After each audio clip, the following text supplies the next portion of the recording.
You guys can see that? Thumbs up? Okay, good. Okay, so my name is Alicia Jones.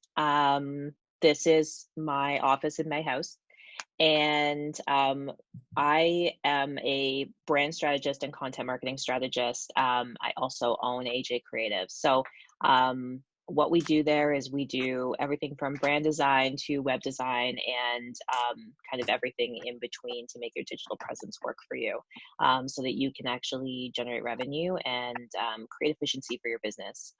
So, this particular presentation is about brand strategy and content marketing, and how it is that you can actually use those two things and what that actually means for your business. So brand strategy is the core of every successful brand. So it is how you can clearly identify the core of your brand and so it's the who you are, what you care about, how you are interacting and engaging with your audience, and who you're reaching out to. And it's how it all works together. So without it, tactics without strategy are just noise. So the last thing we want to be doing online or in general with our business is just putting content or information out there for the sake of putting it out there. We kind of at the end of the day want to make sure it aligns with the strategy and that it actually moves you closer to a goal that you have within your business. So brand strategy is the core of every successful brand, is a plan that clearly identifies goals and ensures that all other aspects of the brand remain in line with those goals. So there's a lot of different pieces here. There's a lot of different pieces that you can bring together to create a strategy. There's patterns, there's logos, there's design, there's feeling, there's variations, there's elements, there's vision, there's all these different words. And I'm sure you guys have heard good portion of these from any kind of marketing presentations or podcasts you've listened to, or even from talking to people in passing about business. The important thing when it comes to a brand is that you don't really want to jump directly into selling or marketing without understanding what the strategy is behind your brand. And the strategy actually encompasses all of these things that you're seeing here. So it's not just a logo and it's not just messaging. It's all of the pieces that fit together, and kind of having an understanding of that. So what it really starts with is it starts with the fact that people don't buy goods and services, they buy the relationships, the stories, and the magic behind that.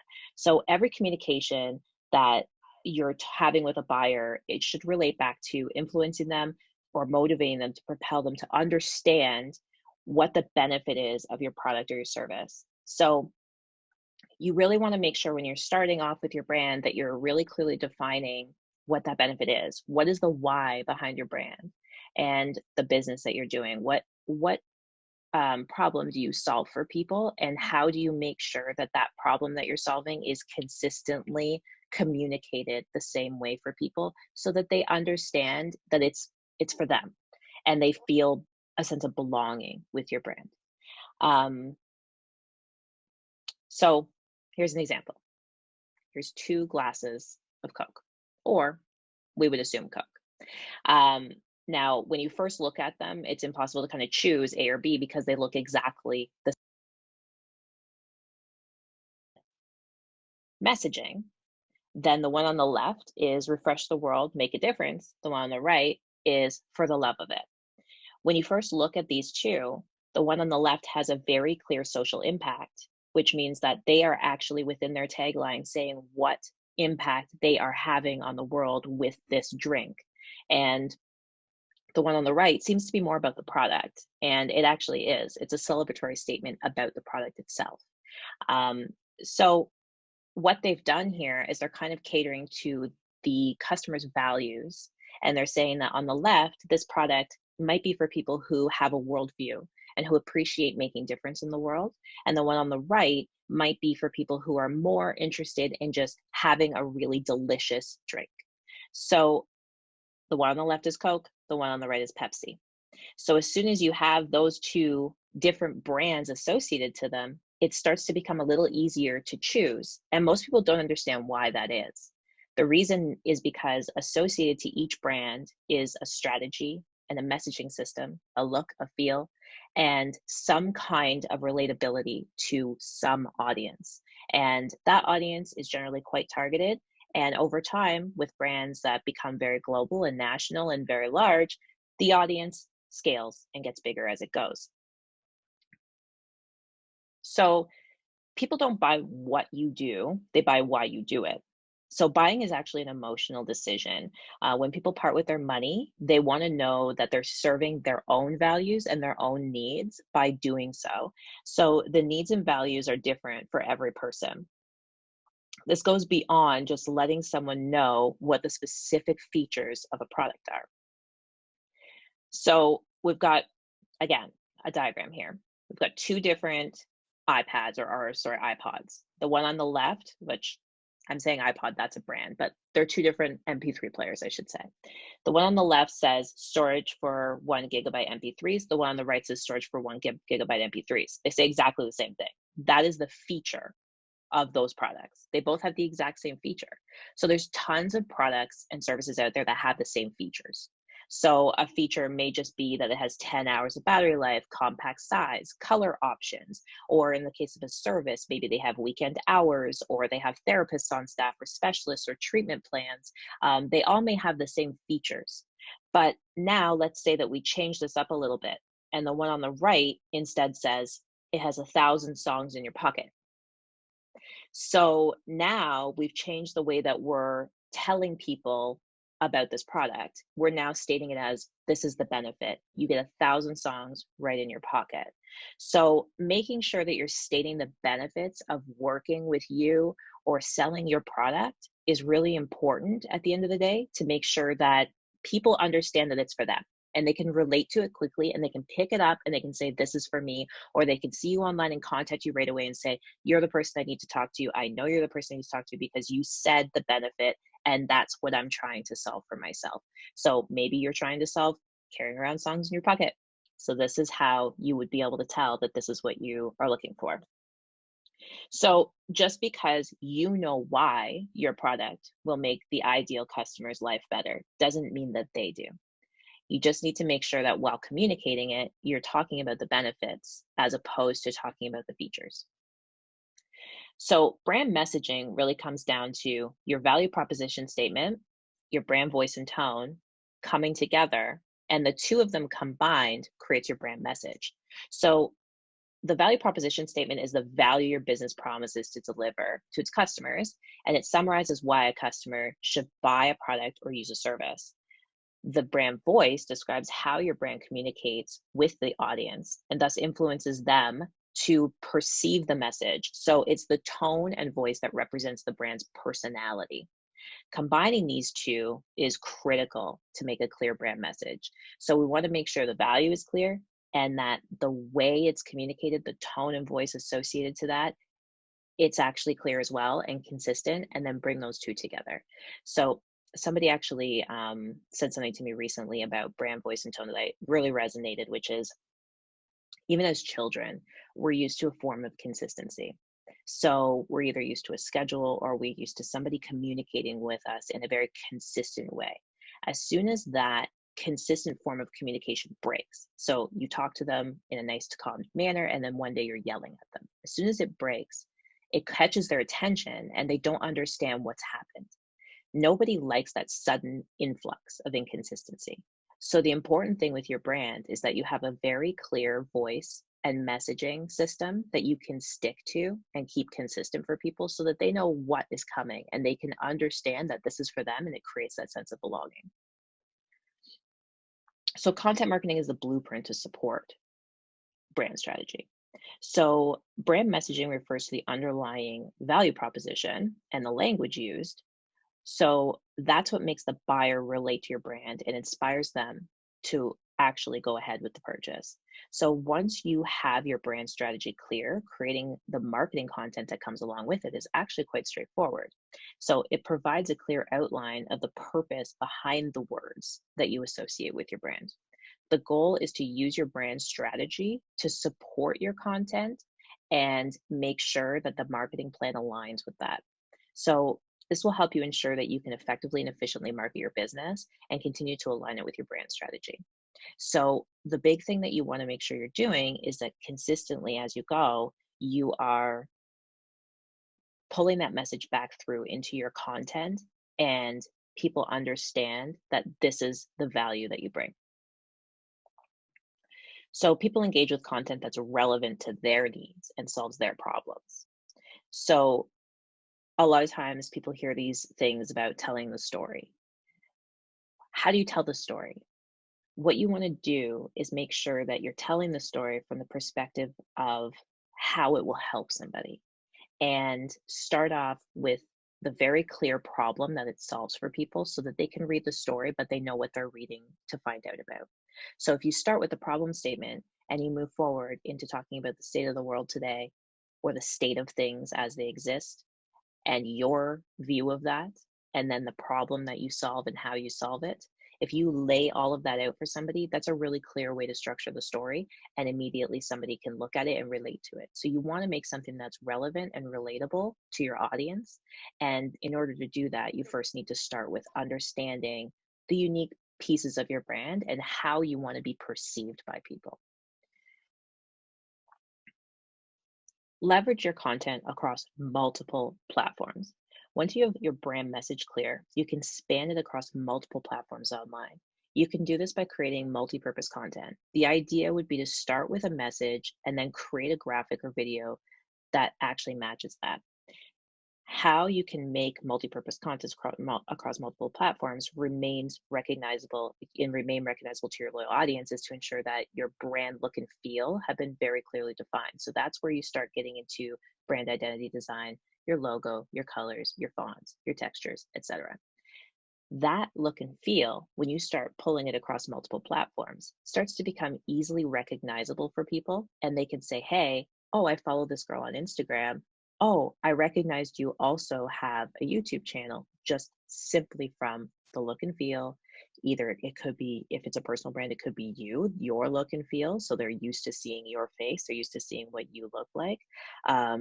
And if it's not a personal brand, if it's a product, it could simply be that they recognize the font, they recognize the color, the textures that are used. They could recognize pretty much anything related to it once you have your visual brand identity laid out and clear, and you can actually consistently apply it across all the platforms. So I'm going to give you an example about how it is that you could use your content across multiple platforms. So let's say that your primary content platform is YouTube. So step one is going to be identifying what your content platform is that you want to collect the majority of your audience in. And keeping in mind that the purpose of social media is actually to create a community and then engage with that community. It's not really intended for just selling, it's intended to connect with your audience.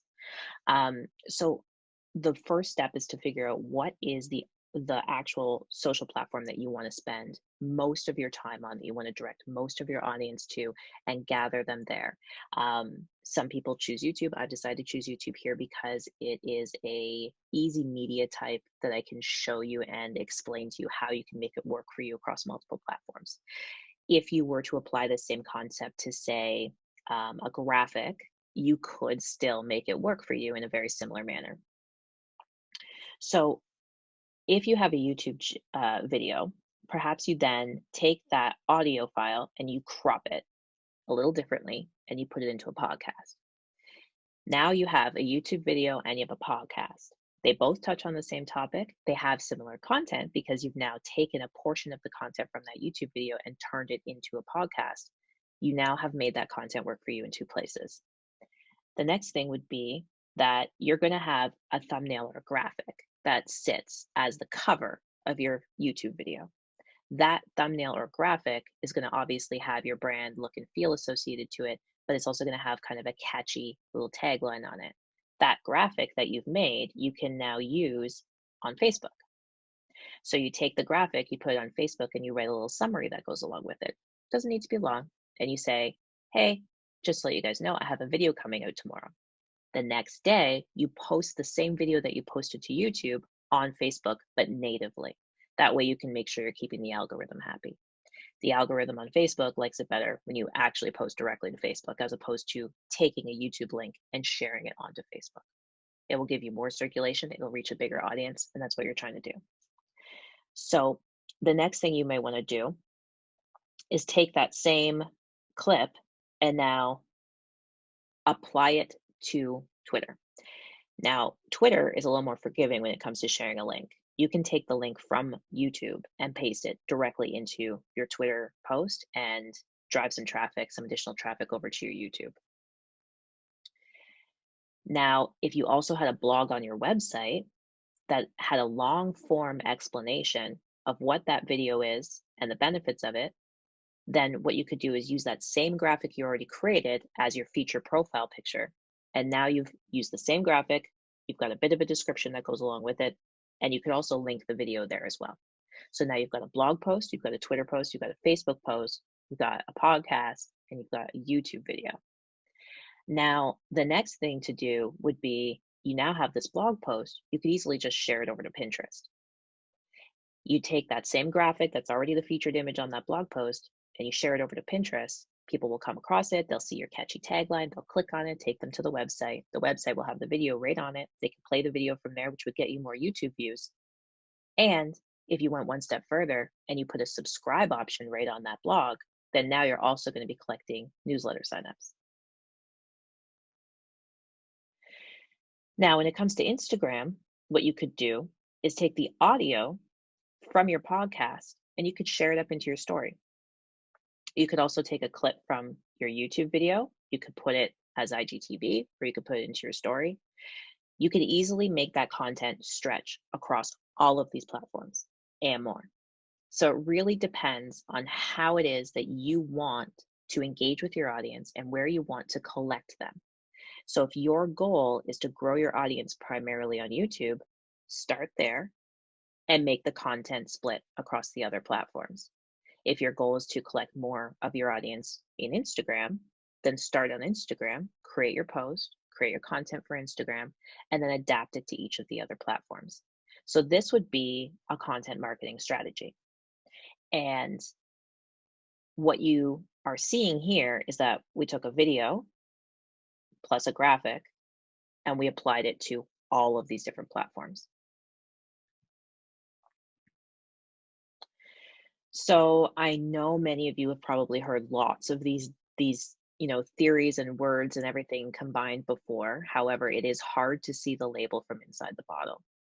So it is very difficult to create this for yourself, and that's not uncommon. Everybody has that struggle. I have that struggle myself. So the best thing to do if you are having this problem is to work with a strategist who can help you come up with a content marketing strategy and brand strategy that works for you.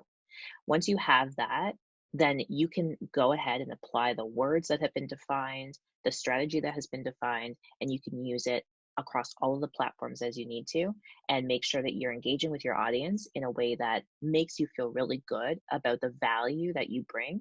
And then you're no longer in a situation where you have to price barter or people are asking you for discounts, because what happens is people very clearly can see the value. So the trick is to not focus on the actual features of what you're selling, but to focus on how it is that you help somebody with what you're selling and tell the story from that perspective. And don't forget that buying is an emotional decision, which means that you are connecting with people on an emotional level with your product or your service. So how is it that you are helping somebody? If you're not sure, or if you're just not feeling the passion, then buyers can sense that. They know, and they're not going to buy from you. They're going to buy from somebody else because they're looking to work with somebody who's super passionate and who knows exactly why they should work with you. They know the exact benefit, the exact value that it brings, and that way they can know for sure that this is where they want to be. Try to think back. I always think back to children. They want predictability. They want to know what's coming. So it took me a while to figure this out for myself, a really long time. Along the way, I made mistakes. I failed. And it actually took me asking some of my clients, like, why is it that you actually enjoy working with me? Because I kept hearing people say they enjoyed working with me, but I couldn't figure out why. And I eventually had several people tell me it's because they like the insight that I bring. They like connecting with me so that I'm able to provide them with the insight and the knowledge they need to actually go out into the world and sell, and feel really confident about what they're selling, and not feel like they're just pushing something on somebody. Um, so I thought that I was meant to actually teach everything. As soon as I heard, hey, it's about the insight, I thought, oh, wow, that means that I have to teach people everything I know. That's not necessarily true. So try to listen to your audience and figure out what it is that they get the most value out of from you. If you're not sure, ask people, ask for reviews, ask for testimonials, talk to the happiest clients you have directly and say, why is it that you love my product so much? Like, why do you keep buying it over and over again? They're going to have a huge list of reasons. And all you have to do is listen and write it all down and then stare at it a bunch. And once you do that, you're going to start to understand the value in what it is that you're doing and how it's helping somebody. And then you can market from that standpoint, as opposed to marketing from the standpoint of, here is this bottle, please buy it. It's cool and it's blue. I hope that helps somebody. My name is Alicia. As I said, I am a brand and content strategist. And what I do is I help you understand how it is that you can make money online. So I'm going to stop the presentation if I can figure out how to do that in the show. Here we go. And I'm just going to stop sharing this for a second. You guys are welcome to unmute yourselves and just kind of have a conversation. Ask me any questions you want. I've dedicated some time to you guys here, so I'd love to help anybody who's feeling in any way unclear. Yeah. So, I have a question. Yes. For those of us that already feel, I don't want to use the word overwhelmed, but tight on time when it comes to doing social media, doing all the different platforms, what do you think is realistic for somebody to start with? Like, how many platforms do you think it is realistic? Like, because that was 5 or 6 of them, right? Yeah. Yeah. So, like, what would you say is realistic? And yeah, like basically a starting point until you have an admin to help you. So I think that there's no perfect number here. I think it depends on where your target audience hangs out. So where is your target audience hanging out? Start there. So if you are targeting a specific age group that may be a little bit older, go to Facebook, start there. Figure out where it is that your target audience is primarily hanging out and start on that platform and master that. Drive as much traffic to that platform as you can. And then once you start mastering it pretty well and you're feeling really comfortable with it, tie in a second platform. But start with one and tier up from there. So normally people start to get a sense of overwhelm at about 3 platforms. At about 3, they start to go like, okay, now I have Instagram, I have Pinterest, I have my website. Okay, this is a bit much. How am I managing all of this? That's where they start to feel a little bit overwhelmed. So yes, by that point, hopefully you have a good enough system that you're able to delegate to somebody, bring in an admin, and start looking at a way I usually do this, because you have been doing it on your own for a little while by now. So the goal is, it's almost like when you're working at any job, you don't really want to get hired as management right off the start. You don't really want to walk in the door as manager because you need to know the low level jobs. So the goal would be learn from the bottom, start with the platform where all of the people you want to talk to hang out, focus there, get really good there, start building an audience, become positioned as an expert in your field on that platform, and then expand. Does that help at all, Ash? Yeah. Thanks. I'm asking for myself, but I'm also asking because I know a lot of people on here are fairly new, and I'm just gonna ask for them. Yeah, and like my other piece of suggestion would really be, once you start extending onto those other platforms, only add one at a time, and make sure that as you add that one, you're feeling very much like you can master that one before you add another one. So I'm a little bit of a unique bird in my sense because I have a few different platforms, but the reason, and I don't maintain all of them, but the reason I do is because I actually am testing tools all the time. So I'm testing tools on behalf of my clients. So in the case of you guys, I suggest that you start with your platform that you know for sure your target market is hanging out in. And if you're feeling like they're not connecting with you, then maybe that's just not the right target market for what it is that you have. Or maybe you just don't have your brand message very clear, at which point you want to address that because maybe you do know for sure your target market's there, but they're just not engaging with you. So if that's the case, there may be a problem there that needs to be addressed. Um, Sorry, no Michelle's, mic or Michelle's camera on asking a this question. computer. What are some questions you can ask yourself when trying to figure out your brand look and feel? Okay, so brand look and feel is something that you're going to want to move to after you have figured out your target market and you have figured out what it is that you're selling and the unique value of that. So after you have that figured out and you know, hey, this is my why, this is why I sell this, I feel really confident about that. And I also know that it's intended for women between the ages of this and this. Once you have that really, really super clear for yourself, then you can move into the look and feel. My advice around figuring out the look and feel would be start with a Pinterest board. Just start there. Create a Pinterest board that has everything you think very clearly, visually describes what it is that you want people to feel while interacting with your brand. Because it's really about what they feel. So should they feel excited? Should they feel joy? Or should they feel calm? Try to associate those words to it. And once you associate some of those words to your brand, you can start to define the look and feel of it a little bit easier. And like I said, start with a Pinterest board because there's tons of visuals there. You can collect them together. I usually advise people to collect visuals that you can actually associate to your brand. So in the sense of graphics usually, so usually a texture or colors or fonts, collect those types of items that you could potentially even associate with your brand. And then once you start having a look and feel, you can start playing around with it. You could easily play in Canva for a bit and see how that goes for you. But it is the biggest challenge is to try and define this part of it for yourself because you generally do need kind of an outsider's pair of eyes to say, hey, yeah, that seems like you're getting closer. So yeah, does that help at all? Hopefully. Hopefully. That just why, right? Like your biggest thing Yeah. is like, why are you doing it? Yes.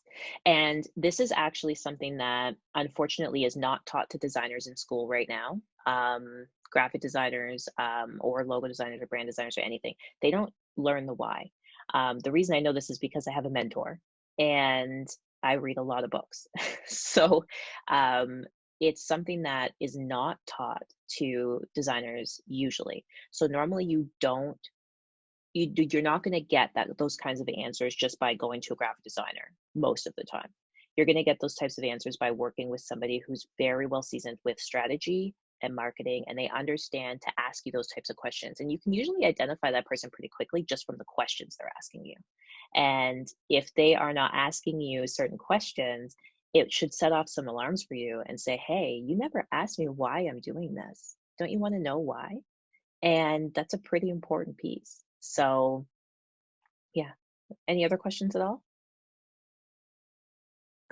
I did have a question actually. It was around kind of the look and feel of the brand. So I was just wondering, is it, I don't know how to exactly explain this, but I was thinking like, what if what I think like matches the look and feel of the brand or like what I am trying to sell it is like one thing, but people actually respond to maybe like a different look and feel. Like, is there a way to sort of test what is kind of more responsive, I guess, from your potential audience? Keeping in mind that I actually don't really have like a very wide potential audience right now because I'm still trying to build up a client base and stuff. So I don't have a lot of people that I can just ask like, hey, what do you like better, this or this? So it's especially hard at the start. Everything is hard at the start, to be honest. It's especially hard at the start because So you're probably hyper aware of the fact that everything you're designing essentially is an asset, which means that you don't want to waste time designing something that in the future could essentially just not be useful to you. So that happens to a lot of people. They want to make sure it works across multiple platforms and it's actually useful and you're investing your time wisely. The trick is going to be one, doing competitor research and researching your audience. Find a niche. Start with a very specific audience, very specific, and look at there's a lot of resources online to look at what that audience is into. Let's say you were targeting college students. You could easily go online and start Googling to learn about college students. What kind of fashion are they into? What kind of products do they normally buy? What kind of problems do they normally face? You can start researching and understanding that audience type very, very, very clearly. Once you know them, and once you feel like you could have a conversation with them, you're going to start having a more clear understanding of what that look and feel is. So that look and feel is going to somewhat align with you and your values and what you like, because you're not going to change who you are. But it's also going to match with what works well for your audience and what communicates well for your audience. So if you wanted to test it, what you could do is you could just post it on something like Pinterest or post it on something like Facebook, send it to some of your friends and your family. I'm sure that somebody within your current network, even if it is not necessarily an audience yet, knows somebody that's similar to your target audience. And most people love giving their opinion on things. So once you put it out there, then I'm sure you're going to get a bunch of opinions back. Now, the important thing is that you take those opinions with a grain of salt and know that you've already done research and you know, hey, blue is a really common color that they really like.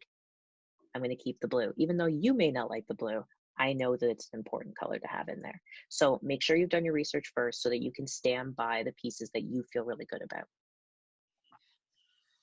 That's really helpful. Thank you. You're welcome. I also wouldn't underestimate, Nikki, the power. It doesn't matter how big your community is, they're already your community. Yeah. So like ask them. It doesn't matter if you get 5 responses, that's 5 responses you didn't have before. I wouldn't get deterred from just the fact that you don't exactly have a big audience yet. Like their opinion is still valuable because they're already watching. Yeah. If they are engaging with you, they're already part of your community and your audience. And you actually, every time you're posting online, you're already catering your content to those people and nurturing those people. So you don't want to forget about them. They matter, and their opinion should matter because you want to keep them close to you, because you have done the work of creating that network that you have right now and that community that you have right now. So yeah, even if it is only 5 people, you start with what you have and you continue to build up from there. That's awesome. Thank you so much, ladies. I really appreciate that advice. No problem. Anybody else have questions? Any problems I can help you with? Yeah. Can you hear me okay? Yes. Okay, good. Just in regards to the actual content that we're posting, so not exactly like what our logo is or whatnot, but like my target audience is from Instagram. Most of my clients are either repeat referrals or someone who's messaging off of the things that I post. And at the beginning, I posted a lot of other people's work in order to get my clientele to like attract new people that I wanted to take on.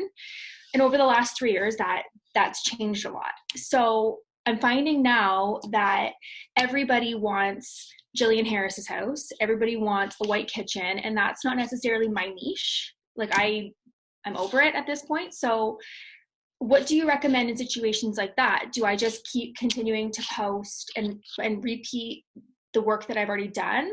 Or is it like a faux pas to be introducing and crediting other people's work to show that, you know, this is something that we can do too? What do you recommend? So that's a really good question. So how do you know that they are wanting mostly the white kitchen, the Jillian Harris look and feel? So like I do the discovery call, and Okay. I'm going to say like 9 times out of 10, if not 10 times out of 10, when I'm having the conversation with them in terms of like the look that they're attracted to or inspiration they have, it's Monica Hibbs, it's Jillian Harris, all of your white kitchens we love. And that's more so how I know. Okay. And at this point, I've only, other than my spec homes, I've only ever done this pretty much just the same look everywhere. So that's what's happening. Okay. So if you have a niche that is different than what they're describing, then you have to post primarily that. So in the creative industry, for anybody here who's creative, I'll tell you a story. When I first started my business, I had a rose gold logo. Can you imagine me with a rose gold logo? It's kind of comical now that I think about it. And so I started with a rose gold logo. Of me launching that, all of the requests I had from people were, can I get a rose gold logo? And what will happen in the creative world, if you post things, they will say, oh, this is the girl and she's the one I've been looking for and this is what she does. So if you don't want to be asked for that, then stop posting it. Do not post another white kitchen, period. Stop. But what if that's like my current work? If it's your current work, that's okay. They're still going to come to you for that right now because you haven't positioned yourself as an expert in black kitchens. Do you see what I'm saying? Sure. So you need to now reposition yourself as an expert in your new niche. And for the people who have been following you all up until now, they're probably going to be like, whoa, what's happening? You have to educate them as you go. So you have to say, hey, look at, and just sort of the way I like to see it is like this. Help them fall in love with what you love about it. So build the story up and say, look at this detail. Isn't it amazing? And tell them why you love it. And then do the next post. Look at this detail. Isn't it amazing? And tell them why you love it. And just keep doing that until all of a sudden one day we're 19 posts in and it's like, boom, all my kitchens are black now. Look what happened, guys. So, you just have to build them into it and structure it into the story so that they don't feel like that consistency is just gone and all of a sudden you're yelling at them. Do you see what I'm saying? So you got to relate it back to the kids, right? And say like, hey, if I all of a sudden changed everything, how are they going to feel about that? Not good. So build up to it, right? Tell the story, explain why, and then slowly but surely evolve it into what you're doing. So I hope that helps. It doesn't make you look less legitimate.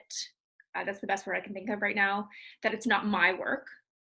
So not necessarily. So the way you share it is what matters. So when you share it, appreciate the other person and say, look at this amazing work that they did. I really value it. I really appreciate it. I have a lot of respect for it. And this is why. And that storytelling piece of it goes a lot further than you would actually realize, because then people start to see what you see. And that's what you're trying to do, is help them see what you see. And I think a lot of people become very cautious of this because there's also a fear of other people copying them. Because if you're showing people why you love something, then you could be getting followed by a designer who's also seeing why you love something. And then they could try and do the same thing. I can assure you that that's not actually a fear that anybody here should ever have. You should never be afraid to overshare and someone else copy you. You should never, ever have that fear. And the reason I say that is because what's going to be the unique identifying factor for you, what's going to be the piece that shines above and beyond all of that, are the values you have already associated to your business and what you stand for and the passion behind that. People will forever see it. So it doesn't really matter if somebody else tries to do what you're doing, all the power to them. We actually are in a situation where more people are going to start showing up online to do what they love and show that passion and make money from it. So it's just important more now than ever that you understand how to communicate your story and your passion and pivot as you go so that you can say, hey, I know I've been doing white kitchens up until now, but I have something to tell you guys. I actually love doing this type of work. And I'm going to show you more of it. So here we go. And just tell them, the story as you go. And it starts to feel like really comforting to know that you can be yourself and you can change like that if you need to, because we're humans, we adapt, right? Like you can't just stay the same forever. Okay. Thank you. You're welcome. There's another question in the group chat. How often would you revisit your brand look and update your logo? So that's a good question. I wouldn't do it often. And the reason is because brand awareness. So brand awareness is built with all of the marketing that you're doing. So people start to become very aware of your brand from the look of it, from the words you're using, from the voice you're using. They start to become very aware of it. So as soon as you make a dramatic change to a logo or anything like that, it actually can deplete brand awareness for a little while, and you then have to build it back up again. So when you deplete brand awareness for a little while, that's okay, as long as you're consistent and you stick to it and you consistently explain to people, this is why we've done this. Fall in love with it, fall in love with it. There's been there's been some major rebrands by massive Fortune 500 companies that have failed dramatically. You could research it, take a look, Google brand changes that failed, that type of thing. You'll see some great blogs on it. It's very interesting. And one of the ways that they have overcome it, and they stuck to the branding even though it didn't hit, even though people didn't like it, they stuck to it because they spent probably tens of thousands of dollars on it. And so the important thing is that if you feel really good about it and you know that it aligns with your values, you know that it's the right way to communicate your brand, and you're feeling very confident about that, you have to stick to it and keep sticking to it and keep sticking to it and keep explaining to people what the value is behind it. After a while, they're not going to have a choice but to jump on board. The biggest example of this is actually Instagram. When Instagram rebranded to the logo it has now with the rainbow gradient, it was rejected hard. There was a lot of memes out there and a lot of people making fun of it. And it was something that people did not take well. And now people love that little logo. So it takes time for people to adjust and accept. But as long as you consistently remind people this is why we did what we did, and this is the value that it brings for you, and they don't need to, the why doesn't have to be in full detail. The why is really just the value that it brought to them. And say, this is why we did it, guys. We thought that you could use a little more fun in your world. And the more you say that, the more people are like, you know what, you're right. I could have used more fun in my world. And here it is. Thank you for being the fun. So, just remind people the why, right? I was thinking the same thing. Thanks for asking. So you can change it. Now, just remember too, you're not going to want to like massively depart. So that's the other thing I was going to say to the person who's just starting, I think Nikki, when you're first starting, if you're really not feeling overconfident about your look and feel, start with the basics. So start with like 2 colors. Start with like white and blue, and stick to that at first, and then build on it like building blocks, right? So if you're not sure when you first start at the bottom, and as you go, you will learn and you will ask questions, and you can keep adding to it as you go. And you can test it out. You can say, hey, I'm going to just try this pink as an outline and just see how that goes. See if people like it. And if it works, if people like it, you like the way it looks, then stick to it. But when you build on something, you have to remember that you have to give it a chance for a little bit. Don't make it dramatic. Make it a small change and just see how you're liking it and see if it works for you.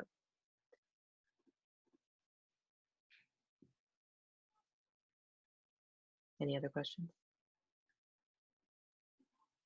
No? Oh, yeah, no problem. So I have kind of like another little tip for you guys. I highly suggest that each of you, no problem, I highly suggest that each of you grab some paper with your business, grab some paper and start writing down a list of adjectives you would associate with your brand, voice, and tone. If you don't already have that list, then you should create it and keep it somewhere for yourself to look back on, so that whenever you're creating content, you're making sure that your content is consistent with what it is that you would like your audience to perceive about you and your brand. A brand at the end of the day is a feeling, and that feeling is created within your consumers and your customers. You can't control that. It doesn't matter what colors you associate to it, you're putting a feeling out there for people. So what do you want them to feel while they're interacting with you? Associate some words to that. Do you want them to feel empowered? Do you want them to feel relieved? Do you want them to feel strong?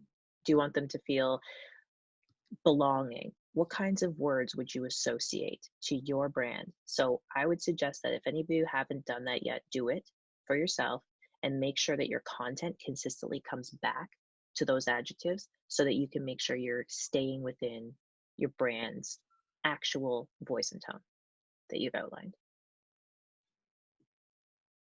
just want to thank everybody for your time today. I really, really hope this was helpful to you guys. And if any of you have questions, feel free to reach out to me. And thank you, Ashley, for putting this together, because I think that not only is it awesome and super helpful for people, but I think we all need it right now. So yeah. Amazing. Thank you. No problem. Woo-hoo. And Amber's up next week. She's going to be chatting about social media and branding and all that kind of stuff. I'm so excited. Make sure you guys mark your calendars. I can't wait. It's going to be good. Okay. All right. I'll talk to you guys soon. And thank you very much. Thank you. Have a good one. Thank you so much. No problem. Bye. Okay. Bye. Bye-bye.